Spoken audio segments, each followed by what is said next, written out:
सगे जीजा ने अपनी साली को ही देह व्यापार के धंधे में उतारना चाहा, इनकार किया तो जान से मार डाला। नमस्कार दोस्तों, कुम्हरिया टीवी चैनल में एक बार फिर से आप सभी का स्वागत है। दोस्तों, कहानी में आगे बढ़ने से पहले अगर आप हमारे चैनल पर नए हैं या पहली बार आए हैं तो कृपया सब्सक्राइब करके घंटी के बटन को क्लिक कर लें ताकि मेरी अगली वीडियो का नोटिफिकेशन सबसे पहले आप तक पहुंच जाए। तो चलिए दोस्तों, कहानी में आगे बढ़ते हैं। 15 जून 2019 शनिवार सुबह की बात है। उस समय कुछ लोग नहर के किनारे घूम रहे थे। तभी उनकी नजर सूखी नहर में पड़ी एक महिला पर पड़ी। महिला को ऐसी हालत में देखकर लोग इधर उधर खिसक लिए, लेकिन गांव नंदपुर के रहने वाले कुलदीप माहेश्वरी ने हिम्मत जुटाते हुए इसकी सूचना रामनगर कोतवाली को दे दी। सूचना मिलते ही कोतवाली प्रभारी रवि कुमार सैनी पुलिस टीम के साथ बताई गई जगह पर पहुंच गए।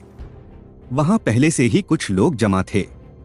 महिला की लाश नहर में पड़ी थी और उसके हाथ पांव बंधे थे। उसकी पहचान मिटाने के लिए उसके चेहरे को भी जलाने की कोशिश की गई थी। कोतवाली प्रभारी ने यह सूचना अपने अफसरों को दे दी। घटना की सूचना पर एएसपी हल्द्वानी, सीओ तथा फोरेंसिक टीम भी वहां पहुंच गई। पुलिस अधिकारियों ने मौका मुआयना किया।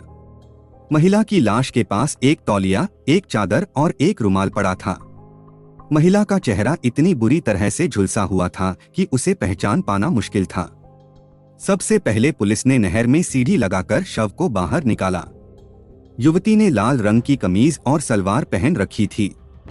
मौका मुआयना करने पर जाहिर हो रहा था कि उसकी हत्या कहीं दूसरी जगह करके लाश वहां डाली गई है। पुलिस ने वहां पर मौजूद लोगों से उसकी शिनाख्त करानी चाहिए तो कोई भी मृतका को नहीं पहचान सका। उसी वक्त चिल्किया का रहने वाला छोटे नाम का एक व्यक्ति वहां पहुंचा। उसने पुलिस को बताया कि उसकी बीवी पिछले 4 महीने से लापता है, जिसकी गुमशुदगी वह थाने में दर्ज करा चुका है।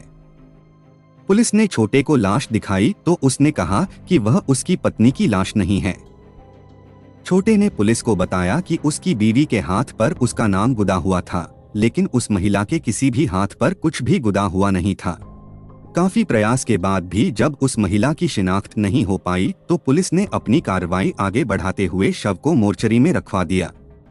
इसके बाद पुलिस उसके फोटो लेकर आसपास के क्षेत्र व स्थानीय होटलों में जाकर उसकी शिनाख्त कराने की कोशिश करने लगी, लेकिन कोई फायदा नहीं हुआ। इस पर पुलिस ने युवती की शिनाख्त के लिए समाचार पत्रों में उसका फोटो छपवाया। साथ ही पैम्फलेट छपवाकर सीमा से सटे जिलों और दिल्ली में लगवा दिए गए। मृतका की शिनाख्त के लिए पुलिस इधर उधर हाथ पांव मारती रही।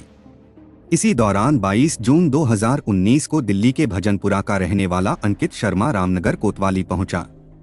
अंकित शर्मा ने पुलिस को बताया कि अखबार में जिस महिला की लाश का फोटो छपा है वह उसकी बीवी जन्नत निखत अंसारी से मिलता जुलता है, जो चिल्किया में किराए का कमरा लेकर अकेली रहती थी।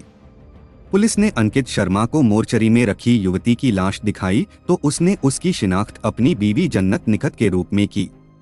लाश की शिनाख्त हो जाने पर पुलिस टीम ने राहत की सांस ली, लेकिन पुलिस इस बात को लेकर हैरत में थी कि अंकित ब्राह्मण है और उसकी बीवी मुस्लिम। पुलिस को अंकित पर ही शक हुआ कि कहीं उसी ने या उसके परिवार वालों ने जन्नत के दूसरे समुदाय की होने की वजह से उसे मौत के घाट तो नहीं उतार दिया। अपना शक दूर करने के लिए पुलिस ने अंकित शर्मा से इस मामले में पूछताछ की, लेकिन अंकित बेकसूर लगा। पूछताछ पूरी हो जाने के बाद अंकित शर्मा ने पुलिस को एक लिखित तहरीर देते हुए बताया कि मुझे अपनी पत्नी की हत्या का शक उसी के जीजा सोनू पर है, जो रामनगर में ही रहता है। अंकित की तहरीर पर पुलिस ने सोनू के खिलाफ रिपोर्ट दर्ज कर उसकी तलाश शुरू कर दी। इसी दौरान पुलिस ने अंकित शर्मा से विस्तृत जानकारी लेते हुए इस मामले से संबंधित सारे तथ्य जुटा लिए। पुलिस सोनू के ठिकाने पर पहुंची तो वह अपने घर से फरार मिला। कई पुलिस टीमें उसकी तलाश में लग गईं। 22 जून की शाम को पुलिस को एक मुखबिर ने सूचना दी कि सोनू इस वक्त चोरपानी स्टोन क्रेशर के पीछे छिपा हुआ है। पुलिस ने उस जगह की घेराबंदी करके सोनू को हिरासत में ले लिया। कोतवाली में उससे पूछताछ की गई तो एक चौंका देने वाली सच्चाई सामने आई, जो कालगर्ल रैकेट से जुड़ी हुई थी। उत्तराखंड के जिला नैनीताल से 56 किलोमीटर दूर पहाड़ों पर स्थित है रामनगर। यह आबादी के हिसाब से छोटा शहर ही सही, लेकिन सदियों से पर्यटकों के लिए पसंदीदा पर्यटन स्थल रहा है। इसकी वजह वनों और पहाड़ों वाला रमणीक स्थल तो है ही, लेकिन इससे भी बड़ी वजह है जिम कॉर्बेट नेशनल पार्क, जहां शेर और हाथी जैसे जीवों को खुले जंगल में घूमते देखा जा सकता है। यहां पर हर साल देश विदेश से लाखों पर्यटक घूमने के लिए आते हैं। रामनगर में पर्यटकों के हिसाब से होटलों और रिसोर्टों की भी भरमार है, जिनके सहारे यहां पर कालगर्ल्स का धंधा फल फूल रहा है। सोनू सैनी रामनगर के चोरपानी इलाके में स्टोन क्रैशर के पीछे रहता था। शादी से पहले वह आवारा और झगड़ालू प्रवृत्ति का था। उसकी हरकतों से आजिज आकर उसके पिता पूरन सैनी ने उसकी शादी उत्तर प्रदेश के अमरोहा शहर के मोहल्ला रफतपुरा की रहने वाली मीना से कर दी थी। पूरन सिंह को उम्मीद थी कि वह शादी के बाद सुधर जाएगा, लेकिन शादी के बाद वह और भी ज्यादा बिगड़ गया था। उसके कई औरतों से अनैतिक संबंध थे। अपनी मोटी कमाई वह अपने इस शौक पर उड़ा देता था। बाद में वह धीरे धीरे जिस्मफरोशी के धंधे में उतर गया। यह काम करते हुए वह ऐसी कई औरतों के संपर्क में आ गया जो पहले से देह व्यापार से जुड़ी थीं। सोनू उनके साथ मौज मस्ती करने के अलावा उनके लिए ग्राहक भी लाने लगा। ग्राहक लाने पर उसे भी दलाली के रूप में कमाई होने लगी थी। सोनू इस धंधे में पड़कर खुश था। कुछ समय बाद उसकी पत्नी भी उसके इस धंधे से वाकिफ हो गई। घर में बिना करे धरे पैसा आए तो किसे बुरा लगता है। घर की बढ़ी आमदनी को देखते हुए उसकी बीवी भी उसके रंग में रंग गई। बीवी ने उसके इस धंधे में भागीदारी करनी शुरू कर दी। फिर तो वह बिना किसी खौफ के ग्राहकों को अपने घर पर बुला लेता और मोबाइल से फोन करके कालगर्ल को भी वहीं आने को कह देता था। उसका यह धंधा बिना किसी रुकावट के काफी समय तक चलता रहा, लेकिन जब गांव वालों को उसकी कारगुजारी का पता चला तो उन्होंने विरोध किया। गांव में सोनू की इस पोल का खुलासा होते ही हंगामा हो गया। इसे लेकर उसकी गांव वालों से मारपीट हो जाती थी। कई बार मारपीट होने पर यह मामला थाने तक पहुंचा तो सोनू फरार हो गया। बाद में उसने रामनगर के पास पीरुमदारा में किराए पर कमरा ले लिया। उसने वहां पर रहकर फिर से देह व्यापार की दलाली का काम शुरू कर दिया। इसी धंधे के दौरान उसकी मुलाकात उत्तर प्रदेश के जिला बिजनौर के कस्बा नूरपुर की रुखसार उर्फ प्रिया से हुई। प्रिया देखने भालने में खूबसूरत और कमसिन युवती थी। पहली मुलाकात में ही सोनू का दिल प्रिया पर आ गया। उसने प्रिया को अपनी मीठी मीठी बातों में फंसाकर उसके साथ शादी कर ली। समय के साथ साथ रुखसार भी उसके 2 बच्चों की मां बन गई। पैसों के लालच में उसने रुखसार को भी धंधे में लगा दिया। रुखसार की एक छोटी बहन थी जन्नत निखत, जो अपनी अम्मी सलीमा के साथ दिल्ली के भजनपुरा इलाके में रहती थी। रुखसार की अम्मी सलीमा पहले से ही देह व्यापार से जुड़ी थी। सलीमा हालांकि दिल्ली में रहकर अपना धंधा चला रही थी, लेकिन वह जानती थी कि यह काम रामनगर जैसे क्षेत्र में ज्यादा फलेगा फूलेगा। यही सोचकर उसने अपनी बेटी रुखसार के पास आना जाना बढ़ा दिया था। सोनू उसे पहले से ही जानता था। सोनू के संपर्क में आने के बाद उसने दिल्ली से रामनगर तक इस धंधे से जुड़ी युवतियों की सप्लाई शुरू कर दी। अंकित शर्मा दिल्ली के भजनपुरा इलाके में सलीमा के घर के सामने ही रहता था। आमने सामने रहने के कारण सलीमा ने अंकित शर्मा से जान पहचान बढ़ा ली। उसी दौरान अंकित की मुलाकात जन्नत निखत से हुई। जन्नत देखने भालने में खूबसूरत थी। जन्नत की खूबसूरती अंकित को ऐसी भाई कि वह उसे दिल दे बैठा। इतना ही नहीं, बल्कि शादी करने को भी तैयार हो गया। यह बात जब जन्नत की अम्मी सलीमा को पता चली तो उसने खुशी खुशी जन्नत की शादी अंकित शर्मा से कर दी। शादी के बाद जन्नत मां को छोड़कर अंकित के साथ रहने लगी। शादी से पहले अंकित को सलीमा या जन्नत की हकीकत मालूम नहीं थी, लेकिन जब उसका सलीमा के घर आना जाना शुरू हुआ तो वह सच्चाई जान गया। हकीकत सामने आते ही अंकित सलीमा से कन्नी काटने लगा। धीरे धीरे उसने अपनी बीवी जन्नत और उसकी मां के मिलने पर पाबंदी लगा दी, जिसकी वजह से दोनों परिवारों में विवाद की स्थिति पैदा हो गई थी। इसके बाद सलीमा अंकित को लेकर कई बार रामनगर रुखसार के पास आई, जो अंकित को बिल्कुल पसंद नहीं था। उसकी सास देह व्यापार के धंधे से जुड़ी है जानकर उसे बहुत दुख हुआ था। यह जानकारी मिलते ही उसने अपनी बीवी जन्नत को उसकी अम्मी से दूर करने की कोशिश शुरू की थी। लेकिन जन्नत ने उसकी एक नहीं सुनी। अंकित और जन्नत के बीच विवाद इतना बढ़ा कि मामला पुलिस तक जा पहुंचा, जिसके बाद जन्नत ने अपने पति अंकित से अलग रहना शुरू कर दिया।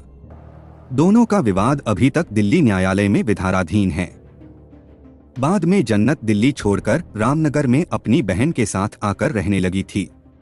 उसी समय सोनू और रुखसार के बीच देह व्यापार के धंधे को लेकर इतना विवाद बढ़ा कि रुखसार भी सोनू को छोड़कर अलग कमरा लेकर रहने लगी। रामनगर आते ही जन्नत को जीजा की याद सताने लगी थी।